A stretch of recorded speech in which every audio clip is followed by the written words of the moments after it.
bien te pour na Rwanda. Ndebo moni moto eza kopela na kati ya Ituri. Moto eza kopela bango bazoko kosala nyonso pour empêcher général Luboya Kasha Majoli d'opérer na Ituri. Luboya a opéré te na Ituri. Ndebo moni ba ADF ba yaki ba massacrer population na Mambasa. Ba la sabotage na kati ya territoire ya Mambasa. Sabotage bazo sala na territoire ya Mambasa. Awa wasikoyo na niveau ya Ituri. Ele kandengeni. Il faut to solana bino bande kunangai. Obola na kamwana Kongo président Mustafa. Moto eza kopela. Moto eza kopela na Ituri.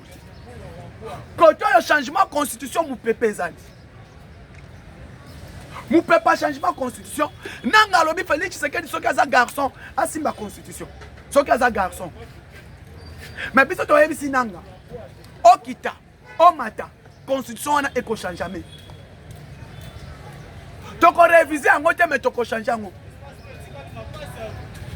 Tolobi toko changer yango. Bon mata okita, la constitution ekozala changer. Comme ça toko tuna yo nango ya. Il y a des mauvais articles dans la constitution congolaise. Dans quelle constitution bomona? Le gouvernement émancipatoire de l'Assemblée nationale bomona ngo wapi? Nous sommes dans quel régime? Oyo lelo, régime parlementaire ou régime semi-présidentiel et tongi mboka moko boy. Bomona ngo wapi? Nous sommes obligés d'aller dans les régimes présidentiels. Donc un régime présidentiel pour permettre biso totonga mboka. Régime semi-présidentiel autozanango. Cet régime ils ont permettre Congo téléma. Ils ont permettre Congo kende liboso. Il faut changer régime. Tout le monde a un régime parlementaire, pour qu'il y ait un régime semi-présidentiel. Les Lotomoni, les ADF, armée à Congo, l'insécurité dans la République démocratique du Congo grandissante. Cette insécurité qui est tellement grandissante. Et tout le monde a été. République démocratique du Congo est tellement. Moi, quand on a zonga liboso. Pays nabiso était les mecs de liboso. Les massacres continuent à l'Ituri. Ba ADF bazo kota bazo massacrer ba peuple. Bazo massacrer ba Congolais na Ituri. Les peuples sont massacrés na Ituri. Par qui? Par les ADF. Les commandants régiment. Toye bakate azawapi. Les commandants compagnies, ceux qui gèrent les régiments, ceux qui gèrent les compagnies sont où? Pendant que matin, midi, soir, c'est que les ADF fait massacrer les Congolais. Pourquoi? À fois passé na Ebisa Kibino. Interpeller les commandants des opérations au Azali na Ituri. Les commandants des opérations au Azali na territoire de Mambasa. Dans les territoires de Mambasa. Où les ADF ont massacré les Congolais. Où les ADF ont engorgé les Congolais. Ces ADF là sont des rebelles ougandais. Mais les ADF sont ougandais. Ces ADF jamais la incursion. Jamais incursion ba ADF et Salemani. Jamais bomona incursion na bango et Salemana. Na Ouganda. Mais incursion ba ADF tous les jours na Congo. Na Tuni. Le lieutenant général. Ils ont dirigé le lieutenant général l'armée, qui est le chef de l'état-major général. Le lieutenant général Jules Banza. Nani a commandé des opérations à Mambasa. Parce que le territoire de Mambasa aujourd'hui, c'est le bastion de l'insécurité. Et qui est le commandant des opérations à niveau Mambasa? Toye Bakaïté. Toye Bakaïté. Le lot Ituri est comme un théâtre de l'insécurité. Ituri est comme un bastion de l'insécurité. Na uti koyebi, ba uti oyebi sangani. Na kati ya Ituri. Batuni. Les commandants régiment akangi dépôt ya ba arme, akangi dépôt ya ba teni à Rwanda. Il paraîtrait, cette information, il paraîtrait, je parle de ça au conditionnel. Le commandant des opérations ya Ituri, précisément dans le territoire de Mambasa, akangi dépôt ya ba teni, dépôt armement à Rwanda. Et insécurité, c'est le sein de Manassi. Pour interpeller les commandants régiment et commandants des opérations, territoire, il y a commande, ezalaki bongo. Na territoire à commande, ezalaki idem. Et ce qui s'est passé dans le territoire à commande, totelemi tolobeli, la situation à commande, la situation à commande, bakonzi boyoka kibiso. Bolongoli o azalaki na commande botinde na Mambasa. Bolongoli o azalaki problème na commande, population komaki kotelema. Bolongoli na commande botinde na Mambasa. Et les mêmes choses. Ce qui s'est passé à commande est comme il se produit dans le territoire de Mambasa. Bolandi koyoka, Corneille Inanga Managira. Corneille Inanga Managira. Aouti kolobati. Qu'est-ce que Corneille Inanga a dit? Corneille Inanga lobini. Corneille Inanga Aouti kolobela biso. Que Tshisekedi a dit qu'un état de siège et continue à Ituri parce que son frère est là. Son frère est là. Il y a raison pour laquelle Tshisekedi maintient l'état de siège à Ituri. Pour protéger son frère qui est là. Naebisa kibino. Ceux qui bomoni bango bakomi ko attaquer na mutu. Yeba ke mutu wana azana connivence na bango te. Vous avez vu comment le fils de Museveni menaçait Luboya, non? Le fils de Museveni menaçait Luboya à tout moment. Awawa. Parti ADF, AFDC, il y a Modeste Sebati. Il y a un problème sérieux. Parti ya AFDC, il y a Modeste Sebati Lukwebo. Et ça a un problème sérieux. AFDCA. Et ça parti oyo, batu ebele bakomi ko boya yango. Batu ebele bakomi ko telemela AFDCA. Il y a un problème qui se passe là-bas. Et tu as dit ça, Bino, que non. Les députés et les sénateurs quittaient les groupes armés. Balobaka yango. Papa Mbosso n'est pas mort. Il est là. Il est en vie. Demandez Papa Mbosso. Il va vous dire. Papa Mbosso est tellement à perchoir à l'Assemblée nationale. Il a dit, nos frères de l'Est quittaient les groupes armés. Batu Bobo Yaka yango. Batu Bobo Yaka yango. Aujourd'hui, parti à papa Bahati Lukwebo. Parti à Modeste Bahati Lukwebo. Batu na ye ba se retrouver na rébellion. Batu ya Bahati ba se retrouver na rébellion lelo. Bande koza koyina. Il faut interpeller Modeste Bahati Lukwebo. Il faut interpeller Modeste Bahati Lukwebo. Ba membre ya famille politique na ye. Ba membre ya parti politique na ye. Bazo se retrouver na rébellion ndengeni. Bazo se retrouver na rébellion ndengeni. Yemo ko photo benga ye. A expliquer biso un peu. Bato bakangi na bichingobila.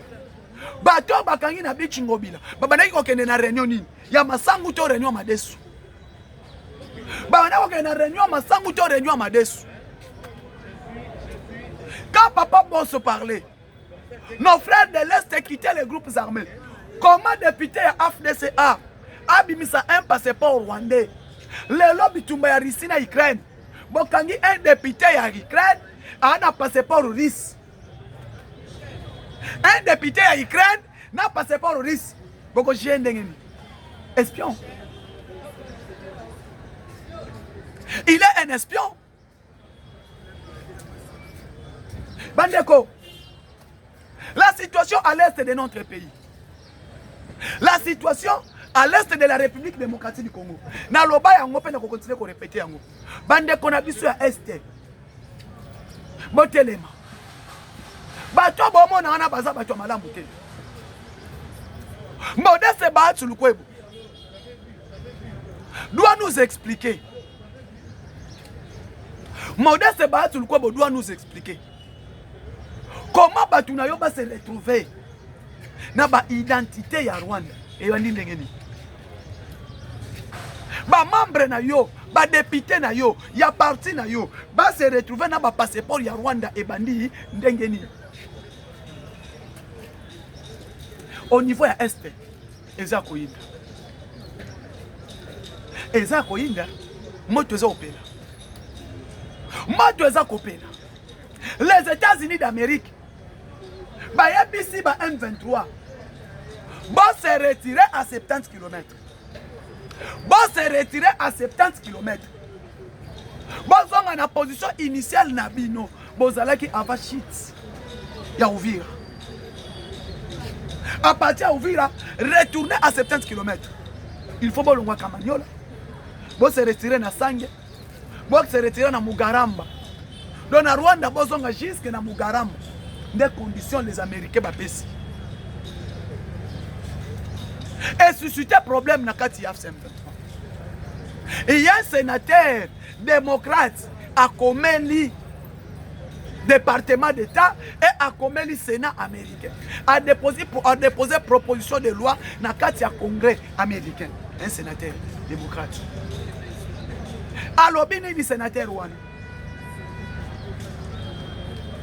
Le sénateur a dit quoi? Tant que tu as dit Sabinoke, Kagame a un problème sérieux. Mais tu vas voir qu'on va avancer. Mais Kagame a un problème sérieux. Dans les États-Unis d'Amérique. Kagame est sous sanction. Kabila est sous sanction. Nanga est sous sanction. Bertrand Bisimwa est sous sanction. Bana ba sanction. Si quand tu as bête na bino masolo mususu. Ba kosuka ndenge ni. Awa ba sanction zola tabango. Ba sanction États-Unis et zola tabango. Ba kosuka ndenge ni. Na ligne de front kuna. Les Rwandais baza en débandade. Na ligne de front, l'armée rwandaise est en débandade. Quand on a francophonie, Rwanda leli. Si boyoki Kagame a leli. Na congrès indeli. Toyebi sakiye. Tu as mal choisi l'adversaire. Kagame a mal choisi l'adversaire. T'allais le reconnaître. Fachi a kenan à niveau nyon surtout. Toi solo la comme des frères. Fachi prenait Kagame comme son frère. Mais Kagame ne savait pas. Aujourd'hui, ce qui est arrivé pour le Rwanda, il n'a qu'à se retirer. Ce qui va se retirer, c'est que de la ye, ou comme les lobby, à regretter aussi Mamutu. À Kosimba Moutou, na Congrès et Indi, na Est Mouchaki, te bombarder. Bazo lokota bibembe chaque jour. Bazo kolokota bibembe za kolokota. Na Rwanda. Oyo eleki na Mouchaki. Oyo ekomeli Kagame na Mouchaki. Eza toyebita kosuka ndenge nini? Toyebite kosuka ndenge nini? Moto eza kopela bango na kati ya Mouchaki. Bombardement et c'est du drone FARDC et beti bango na kati ya Mouchaki. Ba drone FARDC. Ba drone et beti na kati ya Mouchaki. Bomoni niveau bibembe na kati ya réunion, il y a eu une réunion qui s'est tenue na Mouchaki par les officiers ya Rwanda. Par les officiers ya Rwanda. Et na kati ya réunion wana. Réunion wana le kindengeni. Nani nani ya kufi. Il y a des officiers o ezake matanga ya makasi matanga bibembe de bibembe.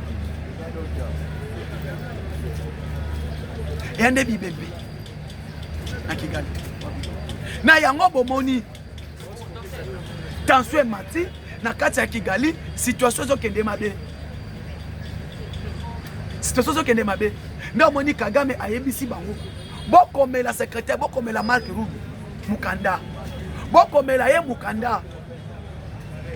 Parce que Kagame veut retirer les M23, a changé bango comme ba P5. Nous avons les informations. A retirer ba M23 ba longo. Mais ba comme on a tenu à P5. Eloko anezaka ka eloko moko. Ne eloko bazoko créer. Et là, Rwanda a créé. Alors, le M23 est comme un P5. Et là, on a des Indé Libango. Et là, on a des Indé Libango. Nakati ya Rwanda, tu as dit ça qui bango, mukolo moko takole. Tu as dit ça qui bango, mukolo moko akole. Et cette tension à Kigali, la situation n'est pas normale pour le Rwanda. Kagame est en train de pleurer. Kagame oye komelie lelo, eza amona yango. Ta tu as dit ça qui bango. Que c'est le moment, l'armée rwandaise de se retirer dans les sols congolais, bamona kiango baché. Tu as dit ça qui bango bobima Congo. Parce que Félix Tshisekedi a décisif.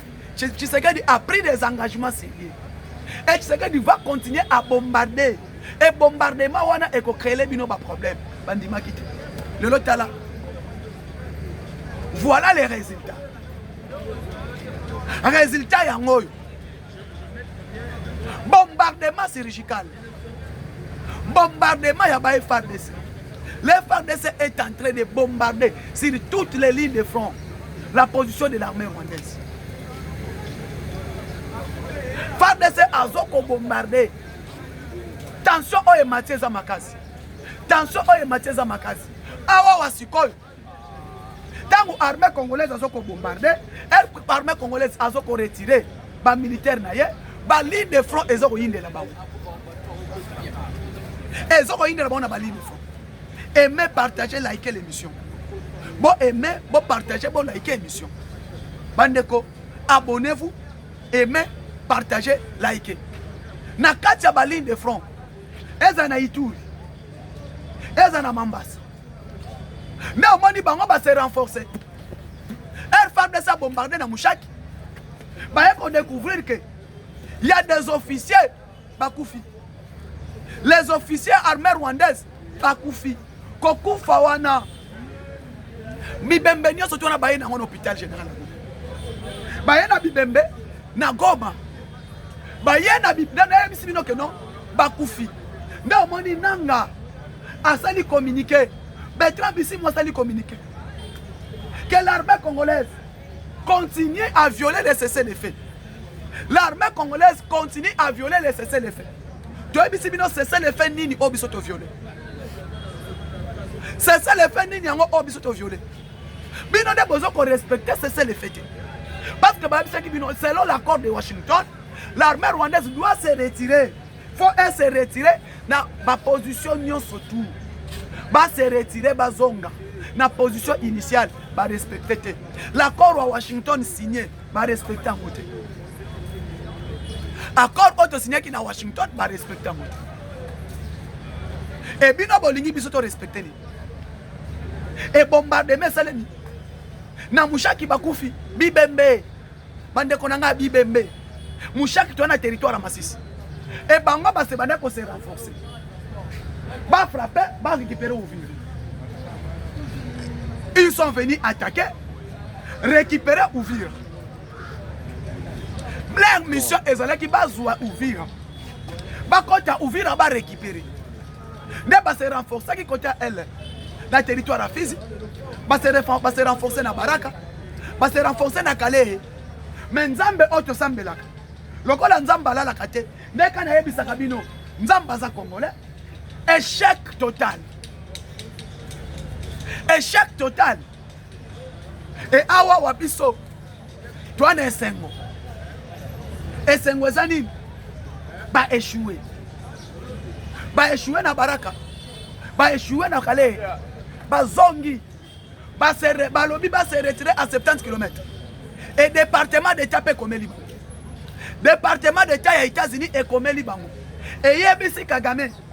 Papa, yo zo continuer ko renforcer bangulu na yo. O yezo yela yo oyebi angote. Nini yezo yela Kagame.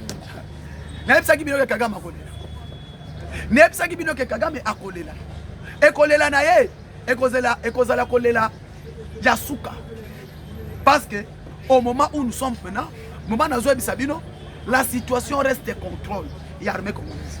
Bako Sabino te ouvrir à Tozawa. Tozana ouvrir. Armée congolaise, les FARDC, bazana ouvrir. Et na ouvrir kuna eza que position na biso eza clair. Ce qui bango ba meki ko lancer ba attaque na Uvira ba kutana na biso.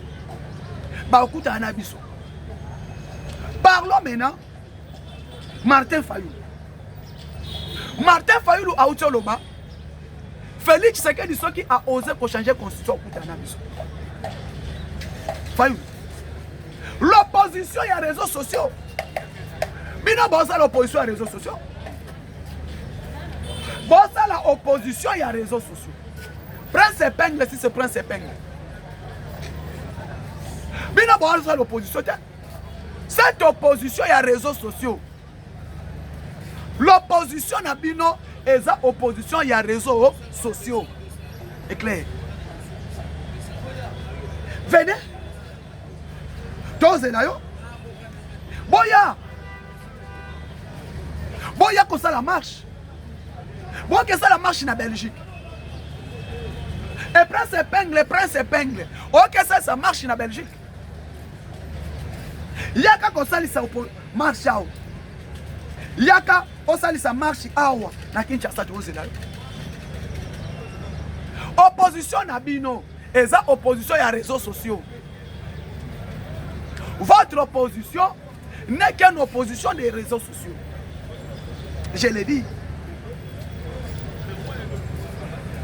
Pendant que les Congolais se sont levés, le président de la République n'a pas dit « Je vais changer la constitution ». Non. Le président Tshisekedi a dit « Je vais consulter le peuple congolais ». S'il y aura changement de la constitution, ça sera de consulter le peuple. Peuple a consulté peuple. Que comment? Ce qui peuple a consulté. Peuple a dit que non, il y aura troisième mandat. Ah bon, à côté on a peuple. Question à troisième mandat, à côté on a et pas y a peuple. On va demander le peuple. Concernant le changement de la constitution, Bandeko, il faut que l'eau ait changé. Laissez la République démocratique on a État OESA. Les 26 provinces qui ont été créées par Kabila. 26 provinces au Kabila a créé. Ça a apporté quoi? Mes frères congolais. 26 provinces. Oh, créé les bisous. Il y a des provinces qui manquent même les PIB. Il y a des provinces qui manquent même le financement. Il y a des provinces qui n'ont rien. Qui n'ont même pas un bâtiment administratif. Pas hôtel du gouvernorat exalté. Il y a des provinces qui n'ont pas de routes. Il y a des provinces qui n'ont pas de routes. Elle est là. Kabila a dit sa constitution. La constitution congolaise, ça lui appartient. Et ça, il y a proposition, il y a moko. Et le lobomona, épingle qui se lève, qui dit, ce qui tu sais que des hommes vont changer la constitution. On va réviser ou changer, le choix est clair. Le président a dit, on va consulter le peuple. Le peuple sera consulté et le peuple qui va décider. Bino bofandi na bino dans vos bureaux, tu sais qu'il y a qui ont osé pour changer la constitution. Bandeko, je exemple que dans la constitution, on va décentralisation territoriale. 26 provinces. Prenons province, il y a Kouango. Ah waouh. Province à Kouango. Il n'y a pas un budget. Il n'y a pas un palais présidentiel, gouvernorat. Exacté, assemblée provinciale exacté. Ils n'ont même pas courant. Et l'autre exacté. Province est à par terre. Totikango. Prenons province, il y a Kasaï. Ah, Nachikapa. Il y a des provinces qu'on a créées purement pour créer la division au sein des Congo. Toye lelo. Bino bolobi que pas question de toucher la constitution. Pas question. Ah. Oye koloba pas question de toucher la constitution. Toi tu es qui? Yesu kutu Nzambe. Nzambe simba bibe qu'on a à réviser yango. Et là qu'on est pas simba te. Ce qui Bible révision kutu ya constitution Nzambe salema. Ceux qui ne savent pas dire à réviser sa constitution. Constitution ya Nzambe ya liboso lobani. Et ça un article moko. A autorisé l'union soit jardin, sauf Nzetewana. La deuxième constitution ya Nzambe, ezalani. Ezala dit commandement ya Moïse. Les lois de Moïse c'est la constitution. Et Dieu a révisé ces lois. Nzambe a révisé mon loi na ye. Aloba yango, nako bomasu mokili na moto te, nako bomasu na mai te. Nzambe a révisé constitution na ye. Batu baye bango te. Bible, avant comme dans le Nouveau Testament, to bandi wapi. To banda wapi.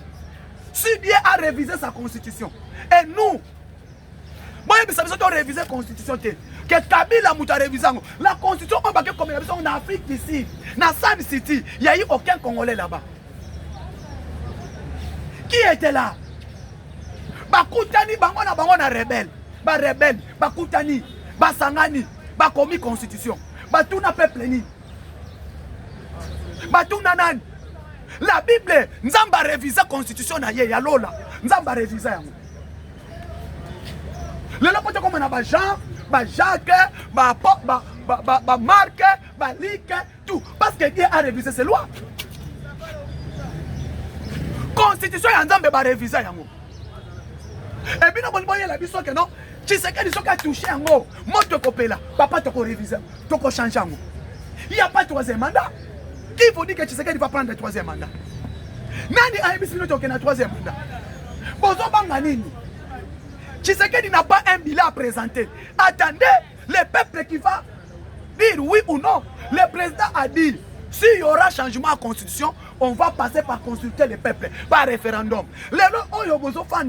Ça fait mal. Et puis ça mawa. Quelqu'un qui a promulgué la constitution, qui sait qu'on doit pouvoir na minduki. Le lot a commis rebelle. Le lot a une rébellion. Alors, constitution n'a pas simbaté. Aujourd'hui, celui qui a promulgué la constitution est devenu rebelle. Donc, si on Kabila n'a pas la constitution. Kabila est devenu rebelle. Mais c'est lui, le maître de la constitution, non? Il nous a dit quoi? Ne touchez pas à ma constitution. Yaye! Tous ceux qui sont là, qui sont en Rwanda. Les gens ont sanction aux États-Unis. Aujourd'hui, Kabila est où? Mes chers Congolais, qu'est-ce qui se passe? Est-ce que tu as battu tout ça Banyama? Naye Bisibino. Constitution ya lola ba réviser yango. Deux fois. Nzambe. Constitutionnel bosezaka. Moko. Mais l'agneau se dans le jardin, sauf cet arbre. C'était la constitution. Après ça, Mibeko. Deuxième, aïe na constitution aïe, il y a 10 commandements à Moïse. Alors, binin, na kata constitution, vous avez dit kata et le boko. Moi, ça ndumba sali ki ndumba lapide mabanga. Soyez. Loi à Moïse comme gini. Ceux qui ont na sali ngote, bataille mabanga. Ils ont révisé. Votre qui n'a pas Jean, à Nouveau Testament, c'était parce qu'on a révisé les constitutions de Moïse. Et ça constitution. Ce qu'on y a mis son débat.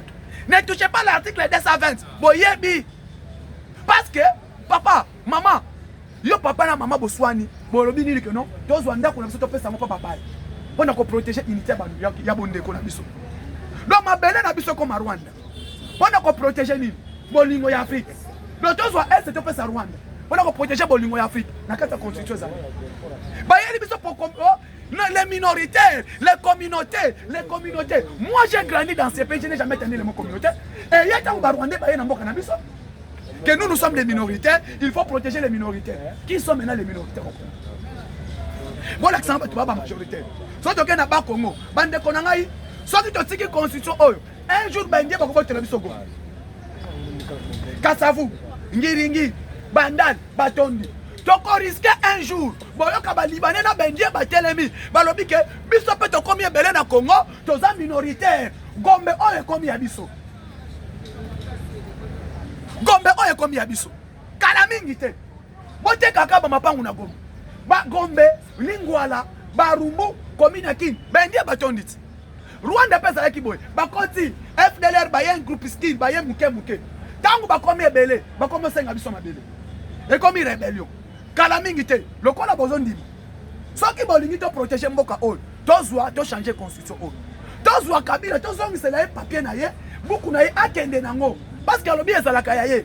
Un ancien président dirigé pendant 18 ans, le loi comme rebelle.